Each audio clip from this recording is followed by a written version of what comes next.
जय श्री राम, जय हनुमान, राधे राधे, जय श्री कृष्ण। आज मैं आप लोगों को ऐसा हाउस के बारे में डिस्कस कर रहा हूं जहां इजी मनी आप लोग कमा सकते हो। आप बहुत ज़्यादा हार्डवर्क कर रहे हो, जॉब कर रहे हो, बिजनेस कर रहे हो, पैसे नहीं बन रहे कि आप 40,000 कमा रहे हो या 50,000 कमाओगे। ये सारी चीज़ें आपके सामने आ गई कि 40,000 कमाऊंगा मैं, मेरे प्लैनेट्स एवरेज हैं, उससे ज़्यादा मैं कमा नहीं पा रहा और 10 साल से आपका वही हाल है।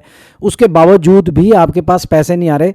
तो हम लोगों ने आप लोगों की कुंडलियों को चेक करना है। उसके अंदर एक तो जिसकी दशा चल रही है वो चेक करनी है, किसकी दशा है, उसका क्या हाल है। नाड़ी मैथमेटिकल कैलकुलेशन से हमें ये पता चल जाता है और वैदिक चार्ट से भी, लाल किताब से भी पता चल जाता है। इन सारों से मैं प्रेडिक्शंस करता हूं, उससे आपको ये पता चल जाएगा कि आपकी कितनी कमाई होगी, आप महीने का कितना कमाओगे। जैसे आप 40-50 पे ही अटके हुए हो, प्रमोशंस नहीं हो रही, ग्रोथ नहीं हो रही आपकी, तो तब आपके मन में क्वेश्चन आता है कि यार मैं तो दुखी हो चुका हूं और डिज़ायर्स इतनी ज़्यादा हैं आप लोगों की कि उसमें आप लोगों की कंप्लीट नहीं होती सारी खर्चे, क्योंकि 40-50 हज़ार कुछ भी नहीं है।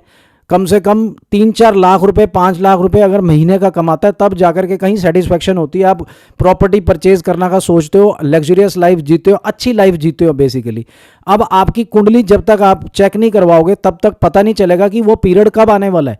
अब आपका कुंडली का जो विश्लेषण होगा ना, तब पता चलेगा कि आपकी जो दशा पीरियड चल रही है उस प्लेनेट का क्या हाल है। क्योंकि और बहुत सारे चार्ट्स हैं, D9, D10, D2, बहुत सारे चार्ट्स हैं जिससे हम लोग इनकम को देखते हैं, ठीक है कि नहीं। और अष्टवर्ग वर्ग चार्ट है, सर्वष्टक वर्ग चार्ट है, बहुत सारे चार्ट्स होते हैं। अब बात आ जाती है 8th हाउस की, जिसके बारे में हम वीडियो बना रहे हैं आज। 8th हाउस के लॉर्ड को देखना है, उसकी क्या पोजीशन है वो देखना है। अगर वो नीच का है या उच्च का है वो भी चेक करना है। और उस लॉर्ड की आप लोगों को देखना है कि क्या पावर है। सबसे बड़ा क्वेश्चन यही होता है, पॉजिटिव और नेगेटिव देखना।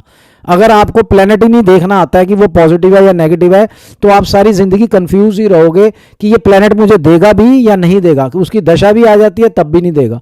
अगर आप 8th हाउस के लॉर्ड को एक्टिव कर लेते हो, और वो कैसे एक्टिव करना है वो आप में, उसी चीज के लिए आपने मेरे से अपॉइंटमेंट लेनी है।